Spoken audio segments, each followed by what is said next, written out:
और इस हादसे की इत्तला सिडको पुलिस स्टेशन और फायर ब्रिगेड अमले को दी।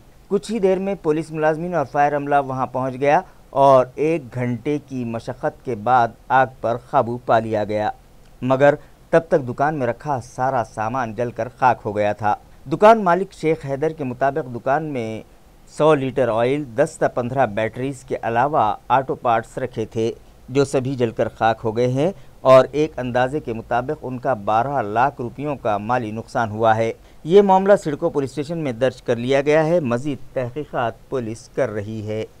जहकवाड़ी डैम में पानी का जखीरा 99% हो गया है, लिहाजा आधा फीट खोले गए 18 दरवाज़ों में से 8 दरवाजे मजीद आधा फीट खोल दिए गए। नाजरीन, गुज़िश्ता ही की तरह इस साल भी वापसी की बरसात ने ज़ोरदार हाज़िरी लगाई है, जिसके सबब नाथ सागर में 98.40% पानी का ज़ख़ीरा जमा हो चुका है। बिजली पैदावार प्रोजेक्ट समेत डैम के 18 दरवाज़ों से 14,165 क्यूसेक्स की रफ्तार से पानी खारिज किया जा रहा है। मुतालिका महकमे से मौसूला इत्तला के मुताबिक 11,583 क्यूसेक्स की रफ्तार से डैम में पानी दाखिल हो रहा है, जिसकी वजह से तालाब की सतह आब 1521.71 फीट यानी 463.817 मीटर हो गई है और डैम में 2,874.412 लाख घन मीटर पानी का ज़ख़ीरा हो गया है, जो तालाब की कैपेसिटी का 98.4% है। लिहाजा दाएं कैनाल से 600 क्यूसेक्स, बाएं कैनाल से 1000 क्यूसेक्स और पैठन जल विद्युत केंद्र से 1589 क्यूसेक्स की रफ्तार से पानी खारिज किया जा रहा है। इसी तरह डैम के 18 दरवाज़ों से 12,576 क्यूसेक्स की रफ्तार से पानी गोदावरी नदी में छोड़ा जा रहा है। इंडियन एसोसिएशन ऑफ लॉयर्स की जानिब से आज रियासत गिर सतह पर एहतजाज किया गया और मुतालबा किया गया कि रियासत भर में अदालतों का कामकाज फौरी शुरू करवाया जाए और वकीलों को 15,000 रुपये माहाना माली इमदाद फराहम की जाए। इसी ज़िमन में आज शहर के वकीलों ने भी औरंगाबाद में एहतजाज किया। वकील अपने हाथों में मुख्तलिफ मतालबात तहरीर करदा कार्डबोर्ड्स उठाए हुए खड़े थे। एसोसिएशन के ज़िम्मेदारान का कहना है कि गुज़िश्ता 5 माह से ज़ायद अरसे से अदालतों में कामकाज बंद है, जिसकी वजह से यहाँ इंसाफ के लिए दायर मुकदमात पर समाअत नहीं हो पा रही है और न सिर्फ उनके क्लाइंट्स परेशान हैं बल्कि वो भी माली परेशानियों से दो चार हैं। लिहाजा अदालतों में कामकाज फौरी शुरू करवाया जाए।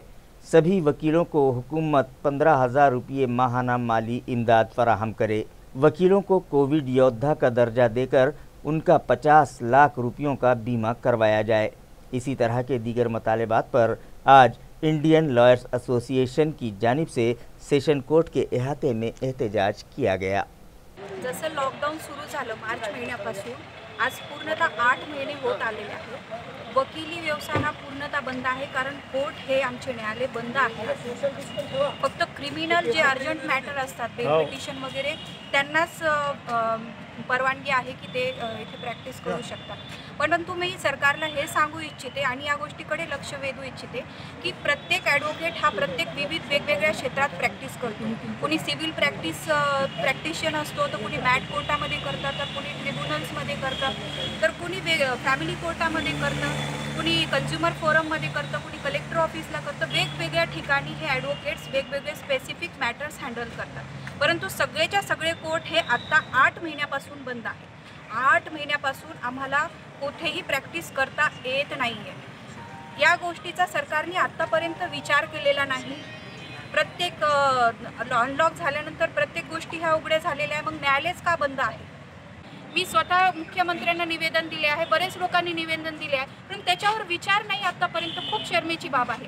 तर मी आज या व्हिडिओच्या माध्यमातून सांगू इच्छिते की ॲडव्होकेट्सला तुम्ही इझी घेऊ नका, कारण आमचं आंदोलन हे खूप तीव्र बनत जाणार आहे पुढे पुढे। त्याच्यामुळे आमच्या मागण्या ह्या पूर्ण केल्या पाहिजे। आज हम तमाम वकील लोग हजरत यहाँ पर जमा हुए हैं और ये जो आंदोलन अभी शुरू किया गया है, हालात वकीलों के इतने ख़राब हो चुके हैं और हमारा जो बार काउंसिल है, bar council Maharashtra and Goa, Indian bar council, इनके ऊपर तमाम वकीलों को बहुत ज़्यादा भरोसा था और इनसे बड़ी उम्मीद थी क्या 7 महीने का ये अरसा गुजर गया है लॉकडाउन का, जब से कोर्ट बंद है, तो इसके अंदर वकील लोगों का पूरा जो अपना जीवनचर्या है, उनका जो गुजारने की, ज़िंदगी गुजारने की और बसर करने की एक ही ज़रिया है जो अदालत में प्रैक्टिस करके अपना गुजराव का चलाते हैं।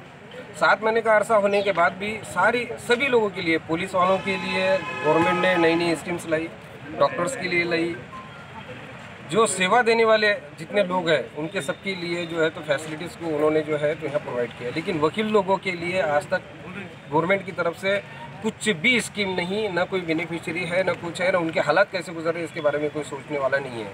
अदालतें चल रही है, स्टाफ पूरा बैठ रहा है, जजेस पूरे आ रहे हैं, और वकील लोगों के लिए उनके हाल तक नहीं खोले जा रहे हैं। उनको दरवाज़ों से बाहर जैसे आरटीओ में एजेंट लोग जैसे फिरते हैं कैंपस के अंदर, वैसे वकीलों की हालात कोर्ट के कैंपस के अंदर फिरने जैसी हो गई है। बैठने के लिए कोई ठिकाना नहीं है, उनके गुजरे औकात के लिए कोई ज़रिया नहीं है। ऐसे हालात बदतर हो चुके हैं, जबकि सबसे सोसाइटी का क्रीम वकील को माना जाता है। सबको इंसाफ दिलाने का काम वकील करता है, जिसके पास पैसा है चाहे नहीं है, जिसको जिस तरीके से मदद चाहिए वो दिलाने का काम वकील करता है।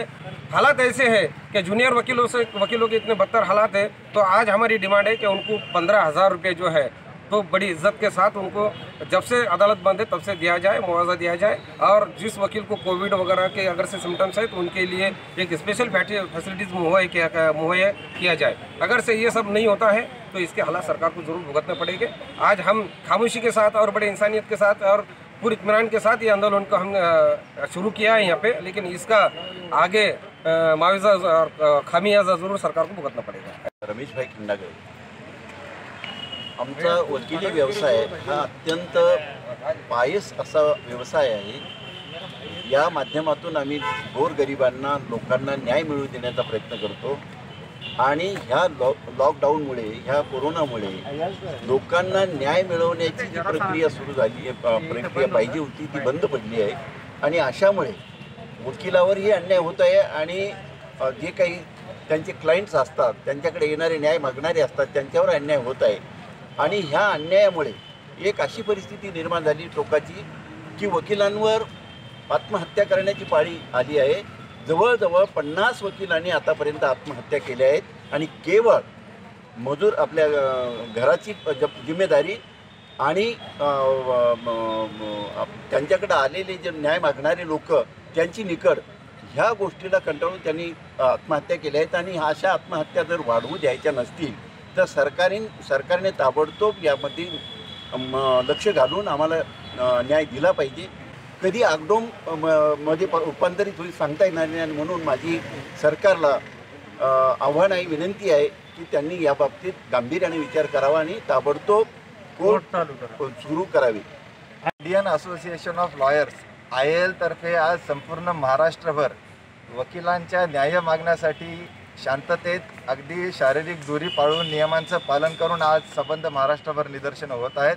गेल्या 6 महिन्यापासून न्यायालयीन कामकाज पूर्ण वेळ बंद आहे आणि फक्त वकिलांचीच नव्हे तर पक्षकारांची फार मोठी अडचण होते। या काळामध्ये लोकांवर प्रचंड प्रमाणात अन्याय वाढलेला आहे, न्यायाची भूक वाढलेली आहे, असे जस्टिस गंगापूरवाला साहेबांनी देखील एकदा त्यांचं वक्तव्य केलेलं आहे। खरंच आहे, लोकांची न्यायाची भूक वाढलेली आहे आणि पक्षकार जो आहे तो वकिलालाच विचारतो, तो काही न्यायाधीशांना जाऊन विचारत नसतो की साहेब कोर्ट कधी सुरू होणार आहे। आणि वकील मंडळी पक्षकारांच्या प्रश्नाला तोंड देऊन परेशान आहेत की आता अजून आम्हाला माहीत नाही, हे सगळं फार अडचणीचं आहे आणि त्याच्यामुळे असं कधीच झालं नाही की न्यायालयाचे दरवाजे बंद राहिले। म्हणून आता आम्ही निर्वाणीचा इशारा दिलेला आहे, आमचा संयम संपलेला आहे, आता निवेदनं बस झाले असं वकील मंडळी म्हणू लागलेले आहेत, आता आंदोलन करा अशी मागणी आलेली आहे। म्हणून आमची आता मागणी आहे की आम्हाला दरमहा 15,000 रुपये सन्मान धन द्या, नाहीतर न्यायालय सुरू करा आणि सन्मान धन हे पूर्वलक्षी प्रभावाने द्या। 5-6 महिने आमचं नुकसान झालेलं आहे, त्याचं भरपाई कोण करणार? ज्यांचे पगार सुरू आहे त्यांचं बरं आहे, आमचं काय? त्यानंतर जर आमचे वकील मंडळी त्यांचा जर काही दगाफटका झाला, त्यांना जर कोरोना झाला तर त्यांच्या कुटुंबाचं कोण बघणार आहे? म्हणून आम्हाला 50 लाख रुपयाचा इन्शुरन्स किंवा 50 लाख रुपयाचा सानुग्रह द्या अशी आमची मागणी आहे। आज आम्ही संबंध महाराष्ट्रभर आंदोलन करीत आहोत। जर या आंदोलनाची दखल घेतली नाही तर आम्ही पक्षकारांसह आंदोलनात उतरू, हा इशारा आम्ही सरकारला आणि सर्वांना देत आहोत।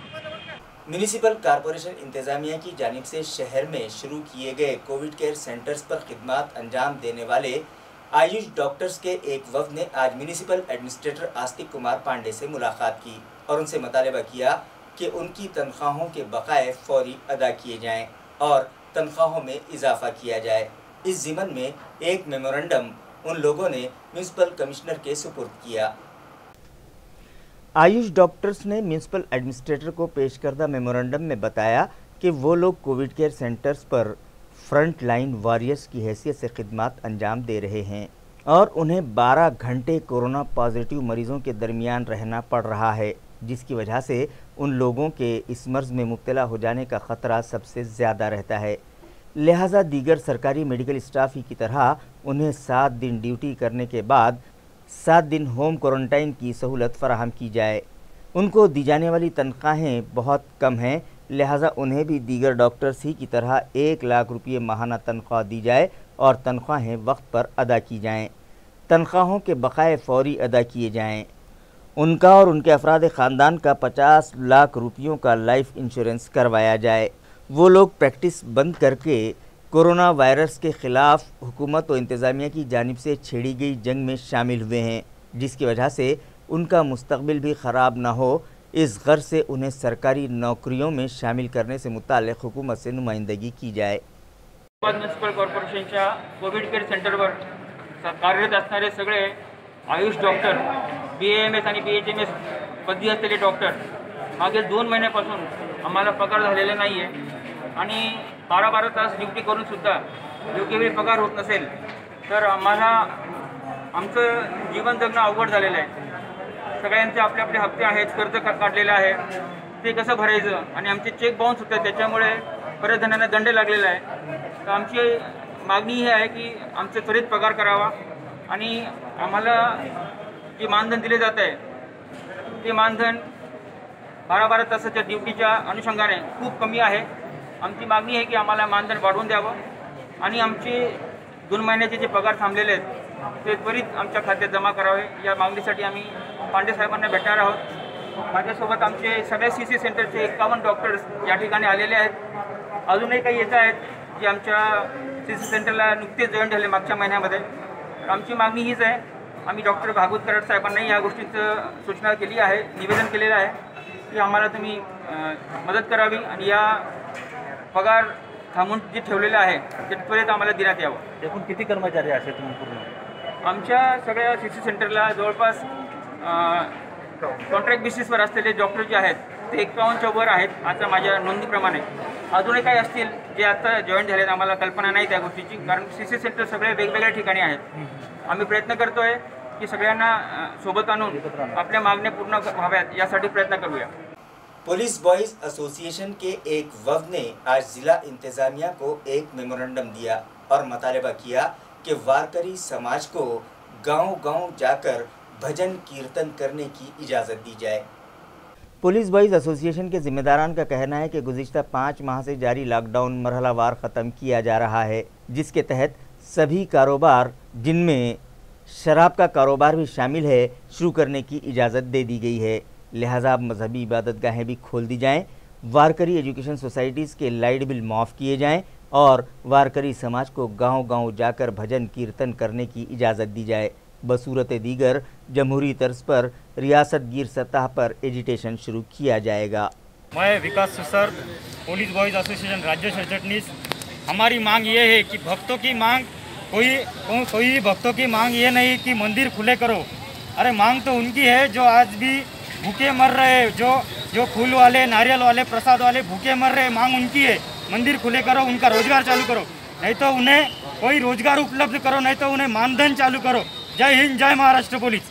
वो साधारण लोग दान धर्म के वजह से वो लाइट बिल भरा जाता था, लेकिन अभी सब महाराष्ट्र में पूरे धार्मिक स्थलें बंद होने के कारण राज्य सरकार से मेरी यही विनंती है कि महाराष्ट्र में जितने धार्मिक स्थलें हो वो सबका लाइट बिल माफ़ कर दिया जाए और वारकरी शिक्षण संस्था महाराष्ट्र में जितनी भी हो वो सबकी लाइट बिल माफ़ कर दिया जाए और जल्द में महाराष्ट्र के सब मंदिरें खुले कर दिए जाए।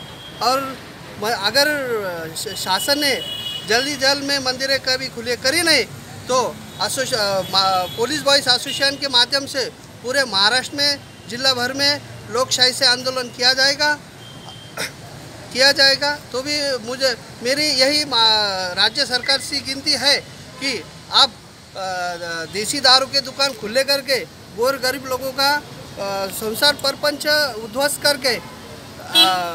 करने से अच्छा आपने कभी धार्मिक स्थलों खुले करके धार्मिक स्थलों के बाहर हार नारियल छतर खेलने प्रसाद बेचने वाले के कभी मंदिर खोल के किया होता तो उनके संसार परपंच के उनके बाल बच्चों ने आपको दुआ दी होती।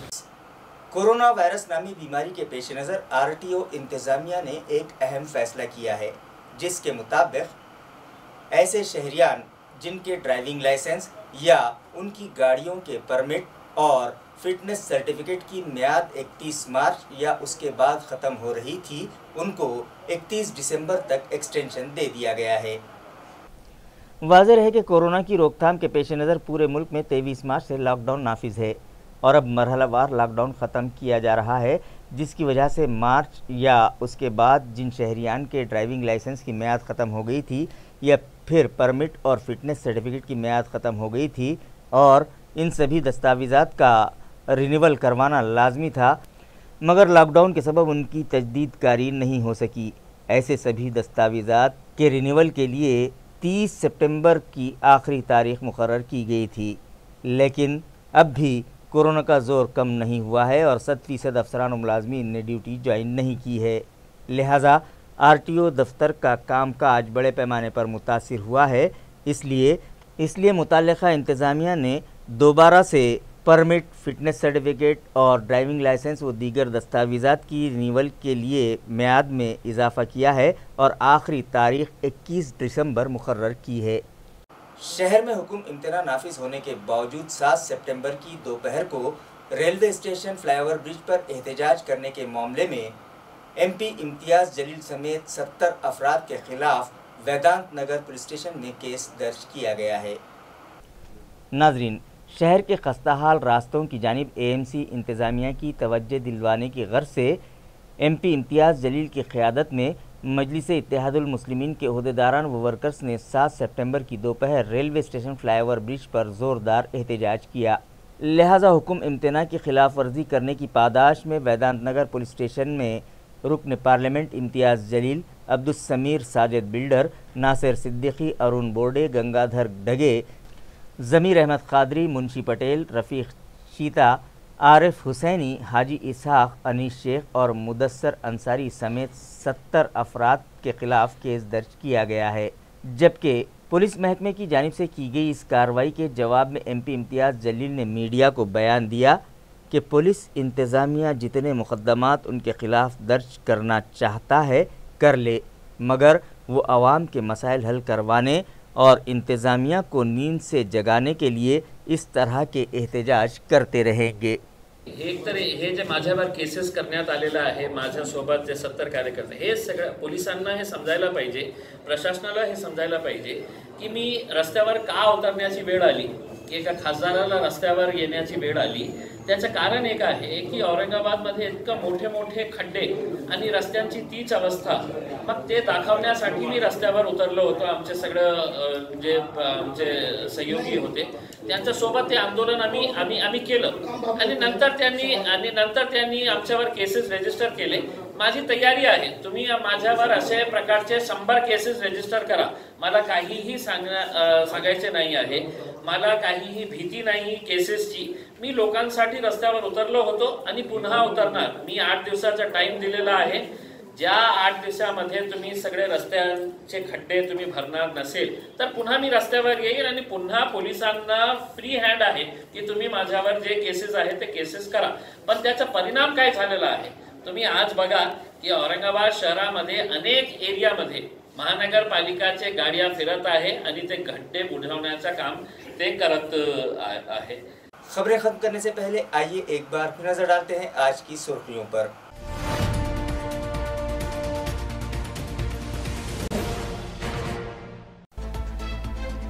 गुज़िश्ता रोज़ शेंद्रा MIDC इलाके में पेश आया एक दिल खराश हादसा। कुएं में डूब जाने के सबब 11 साला लड़की हुई जाँ बहक, रिश्तेदारों को सदमा।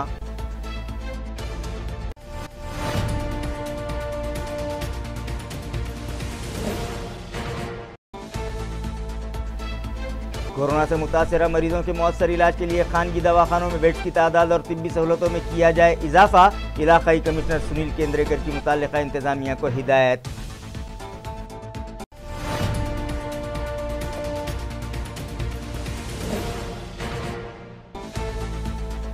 औरंगाबाद शहर में कोरोना के 3,997 एक्टिव मरीज। इंतजामिया की परेशानियों में हुआ इजाफा। म्यूनिसिपल एडमिनिस्ट्रेटर खुद निकल पड़े मैदान में। थर्मल गन और पल्स ऑक्सीमीटर न रखने वाले ताजिरों के खिलाफ कार्रवाई का दिया हुक्म।